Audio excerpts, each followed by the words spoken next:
اب چلتے ہیں اپنے اگلے برج کی طرف جو کہ برج میزان، اور آپ کو بیان کریں گے کہ 11 سے 20 جنوری کا یہ عشرہ ان کے لیے کیا کچھ بیان کر رہا ہے۔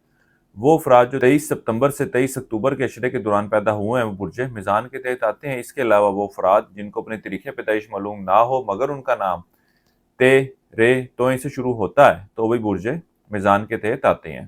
اس عرصے کے وقت کے دوران ملازمت پیشہ افراد کی اپنے کام کی طرف خاصی دلچسپی لیتے ہوئے نظر آ رہے ہیں۔ اس کے علاوہ اس عشرے کے وقت کے دوران ان کی کارکردگی بھی خاصی متاثر کن رہے گی۔ وہ لوگ جو روزگار کی تلاش میں، اللہ کے فضل و کرم سے ان کے لیے بھی ایک اچھا وقت ہے کہ اس عشرے کے دوران ان کا سلسلہ روزگار بنتا ہوا نظر آ رہا ہے۔ اس کے ساتھ ہی ساتھ وہ افراد جو تبدیلی نوکری کے خواہش مند ہیں، اس عشرے کے وقت کے دوران ان کو بھی اچھی اور بہتر آپشن ملتی ہوئی نظر آئیں گی۔ وہ افراد جو قانونی معاملات یا قانونی مسائل کا شکار ہیں، اس عشرے کے شروع کے ایام ان معاملات کے حوالے سے کچھ مثبت چیزوں کی طرف نشاندہی کر رہے ہیں۔ بہرحال اس عشرے کے درمیانی اور آخری ایام ان معاملات کے حوالے سے کوئی اچھی صورتحال کی نشاندہی نہیں کر رہے، اس لیے آپ لوگوں کو چاہیے کہ ان معاملات کے حوالے سے بہت زیادہ محتاط رہنے کی ضرورت ہے۔ اس عشرے کے درمیانی اور آخری ایام کا وقت کے دوران کچھ ایسی صورتحال پیدا ہوتی ہوئی نظر آ رہی ہے کہ آپ کی لوگوں سے وابستہ خواہشات پوری ہونے کی امید کی جا سکتی ہے۔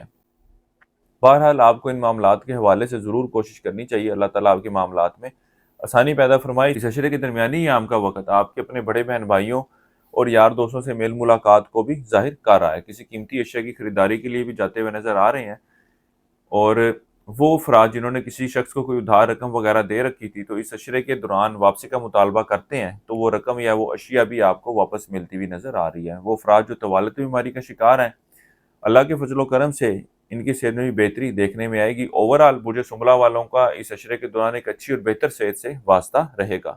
برج سنبلہ سے وابستہ کاروباری افراد کی بات کی جائے تو پچھلے کچھ عرصے سے چلتا ہوا تناؤ، پریشانیاں اس عشرے میں کم ہوتی ہوئی یا تبدیل ہوتی ہوئی نظر نہیں آ رہی۔ بہرحال اس عشرے کے درمیانی ایام میں آپ کو ایک ایسی آپشن یا ایسا جیک کہہ لیں ملے گا جس کی وجہ سے آپ اپنے کام میں بہتری لا سکتے ہیں۔ اب آپ کے اوپر ہے کہ آپ اس چیز کو اویل کرتے ہیں یا نہیں۔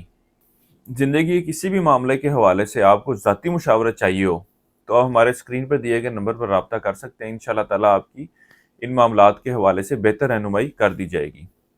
وہ برج میزان والے افراد جن کے ازدواجی معاملات میں کچھ تناؤ چل رہا ہے، اللہ کے فضل و کرم سے کچھ ایسی صورتحال پیدا ہوتی ہوئی نظر آ رہی ہے کہ آپ ان معاملات کو بہتر کرنے کے حوالے سے کوششیں اپنی جاری رکھیں گے۔ شریک حیات کی طرف سے کچھ سختی، کچھ ناراضگی، کچھ جھگڑا تو رہے گا، لیکن آپ ان معاملات کو بہتر کرنے کے حوالے سے، صورتحال میں بہتری لانے کے حوالے سے اپنے طور پر بھرپور کوششیں کرتے ہوئے نظر آتے ہیں۔ وہ افراد جو رشتے کی تلاش میں ہیں، ان کا بھی کوئی سلسلہ بنتا ہوا نظر نہیں آ رہا۔ اگر یہ کوشش کرتے بھی ہیں تو ان کی محنت رائے گاں جاتی ہوئی نظر آ رہی ہے۔ اس عشرے کا وقت آپ کے بیرون ملک جانے کے حوالے سے اتنا کوئی مناسب وقت نہیں ہے۔ وہ لوگ جو امیگریشن کے لیے بھی اپلائی کرنا چاہتے ہیں، ان کو بھی چاہیے کہ فی الوقت ان معاملات سے دور رہیں، کیونکہ کوئی ایسی صورتحال پیدا ہوتی ہوئی نظر نہیں آ رہی کہ آپ کی گئی کوششوں کے بہتر نتائج رونما ہوں۔ اس عرصے کے وقت کے دوران طالب علموں کی توجہ تعلیم کی بجائے دوسری سرگرمیوں کی طرف زیادہ مرکوز رہے گی۔ اس عرصے کے لیے ایک وظیفہ آپ کو بتا رہا ہوں، یا اللہ، یا حسیب، یا کریم، 3 تسمیہ آپ نے ایسی کرنی ہے روزانہ عشاء کی نماز کے بعد، اور اللہ تعالیٰ سے دعا کریں کہ اللہ تعالیٰ آپ کے معاملات میں بہتری فرمائے۔ اس کے علاوہ حسب توفیق سفید چنے کا صدقہ کرتے رہیں۔ اس عرصے کی 7 تاریخ آپ کی 11 اور 15 جنوری کی ہے۔ برج میزان والوں کے لیے اب تک اتنا ہی۔ اللہ حافظ۔